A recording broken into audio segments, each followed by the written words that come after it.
अगर jail well की बात करोगे ना, जिस दिन सत्ता परिवर्तन होगा एक भी आदमी बाहर नहीं दिखेगा। ऐसी बात मत करो, ये धमकी देने की बातें मत करो, ऐसे धमकी दे के काम मत करो। अडानी की दलाली करने वाली सरकार हमसे सवाल कर रही है, अडानी की दलाली करने वाले हमसे सवाल करेंगे। हमारा संविधान कहता है सेकुलरिज्म की बात, धर्मनिरपेक्षता, जिसका खुलेआम आप विरोध कर रहे हैं। ये एक ऐसी सरकार है, हमारे प्रधानमंत्री जी भारत के संविधान पे शपथ लेकर देश के प्रधानमंत्री बने।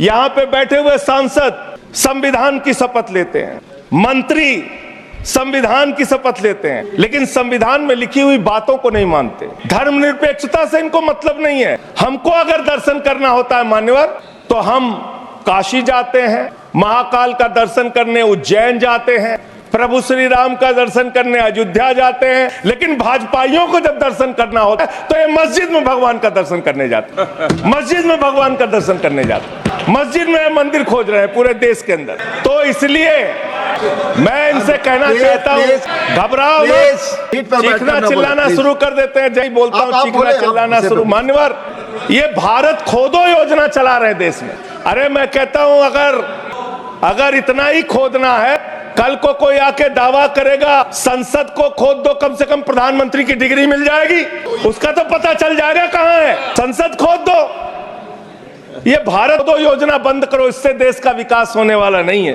अब देखिए टोका टोकी करेंगे। बोलिए ना, आप बोलिए, आप किधर बात अभी ये लोग जब बोल रहे थे मैं चुपचाप सुना। अगर जेल वेल की बात करोगे ना, जिस दिन सत्ता परिवर्तन होगा एक भी आदमी बाहर नहीं दिखेगा। ऐसी बातें मत करो, ये धमकी देने की बातें मत करो, उधर कंट्रोल कीजिए सर। सभी लोग आपस में ऐसे धमकी दे के काम मत करो। आप बोले अडानी की दलाली करने वाली सरकार सवाल कर रही है, ये भ्रष्टाचार से बोलेंगे। अडानी की दलाली करने वाले हमसे सवाल करेंगे।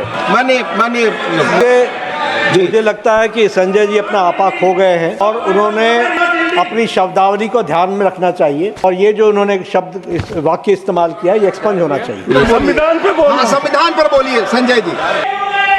दिल्ली में जेल 3 घंटे सीबीआई दे दो, सबको भेज दूंगा।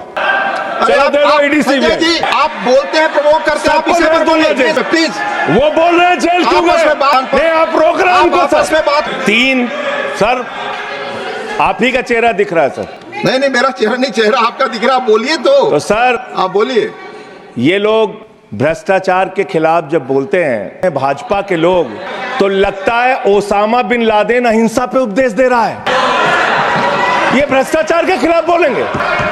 3,02,000 करोड़ रुपए का ठेका इन लोगों ने इलेक्टोरल बॉन्ड के नाम पे लिया सर। 3,02,000 करोड़ रुपए का ठेका इन लोगों ने इलेक्टोरल बॉन्ड के नाम पे दिया सर। गाय काटने वाली कंपनी से चंदा लेने वाले लोग मेरे ऊपर सवाल उठा रहे हैं। ये मंत्री का चुनाव है सर। देश के अंदर एक चुनी हुई सरकार है, संविधान के तहत वो सरकार चुनी हुई है, संघीय ढांचे का जिक्र उस संविधान के अंदर किया गया है, उसको आप क्यों नहीं मानते? दिल्ली की सरकार को क्यों नहीं चलने देते? हमारे सारे काम पे रोक क्यों लगाते हैं आप? आपने सबसे बेहतरीन देश की काम करने वाली सरकार, एक ऐसी सरकार, जब अमेरिका के राष्ट्रपति की पत्नी हिंदुस्तान आई तो मोदी जी ने पूरे देश का हवाला दिया।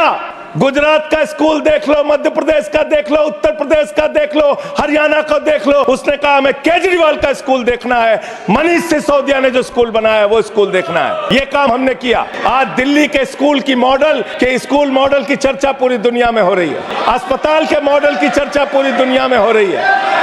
ये मंत्री है सरकार के।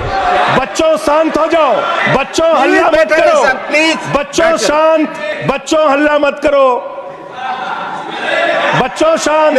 मान्यवर, ये हमारा टाइम खाने की कोशिश कर रहे हैं। अब संविधान पर क्या चुनाव के बारे में बोलना गलत? प्लीज, क्या संविधान के अंतर्गत चुनाव नहीं होता सर? आप बोले सर, चुनाव के बारे में बोलना गलत है। हाँ, तो ये आप गायब एंड फेयर इलेक्शन संविधान ने दिया है सर। चुनाव का अधिकार संविधान ने दिया। क्या हम चुनाव के घपले पे नहीं बोलेंगे? यहाँ पे के घपले पे नहीं बोलेंगे इसको। I am not on the house. नहीं सर, ऐसे आप तो फिर ऐसे अलाउ करेंगे। आपको हम समय देंगे।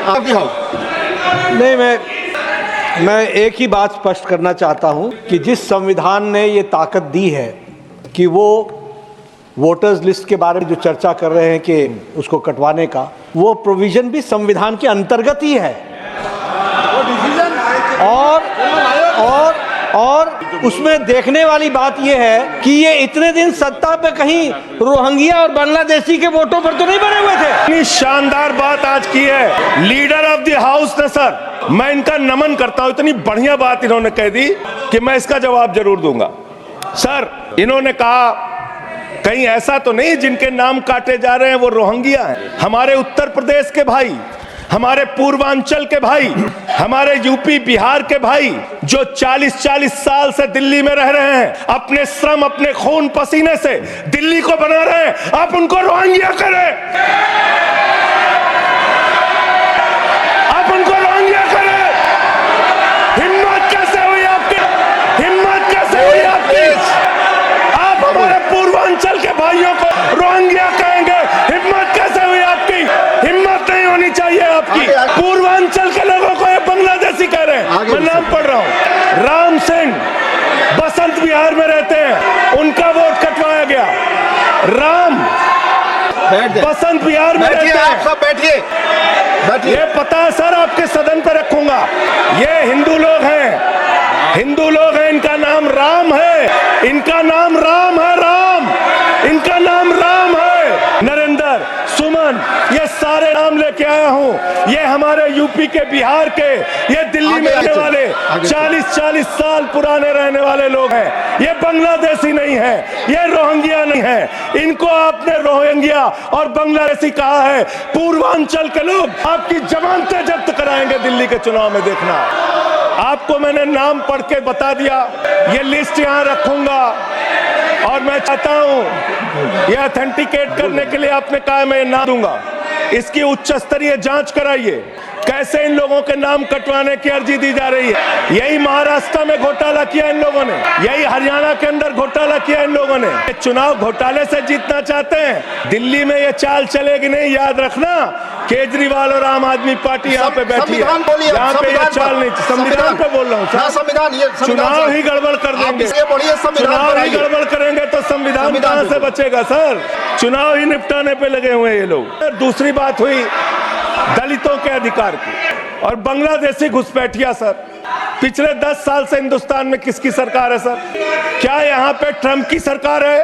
क्या ओबामा की सरकार है? यहाँ पे, यहाँ 10 साल से किसकी सरकार है? 10 साल से यहाँ पे महामानव की सरकार है। महामानव, महामानव की सरकार है 10 साल से। मैं महामानव से पूछना चाहता हूं, नरेंद्र मोदी जी से पूछना चाहता हूं, अमित शाह जी से पूछना चाहता हूं, सीमा की सुरक्षा किसके जिम्मे है? अमित शाह के जिम्मे है। सीमा किससे लगती है बांग्लादेश की? त्रिपुरा से लगती है, आसाम से लगती है, बंगाल से लगती है। कोई बांग्लादेशी त्रिपुरा से, बंगाल से, आसाम से, झारखंड पार करके, यूपी पार करके, बिहार पार करके दिल्ली कैसे आ गया? आप लोग घास छील रहे थे क्या? आपकी सरकार घास छील रही थी क्या? कैसे आ गए भाई यहाँ पे बांग्लादेशी? और 10 साल में 10 बांग्लादेशी घुसपैठिया दिल्ली से भगाया हो तो उसका नाम बता दो। राजनीति क्यों करते हो?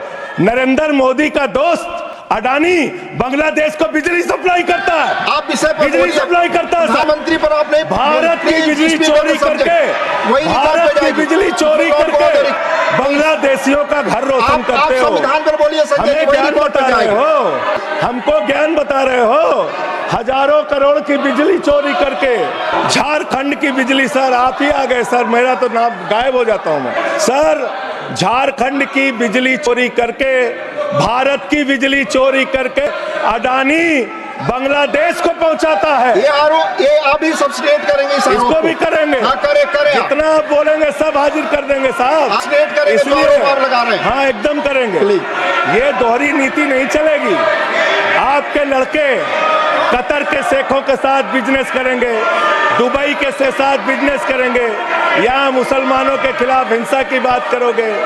मैं एक बात इन लोगों को समझाना चाहता हूँ, दिल्ली चुनाव में आ रहे हो, शांति से आना, एकदम शांति से। यहाँ पे अगर गंदी राजनीति की, हिंदू मुसलमान किया, तो हमने दिल्ली वालों को सिखा दिया है, जब तुम कहोगे हिंदू मुसलमान, वो कहेंगे स्कूल अस्पताल, स्कूल अस्पताल, स्कूल अस्पताल। आपको मैं बताना चाहता, यहाँ किसी भी तरह की तानाशाही और दादागिरी दिखाने की कोशिश मत करना। दिल्ली का चुनाव मुद्दों के ऊपर लड़िए, चुनाव का घोट मत कीजिए।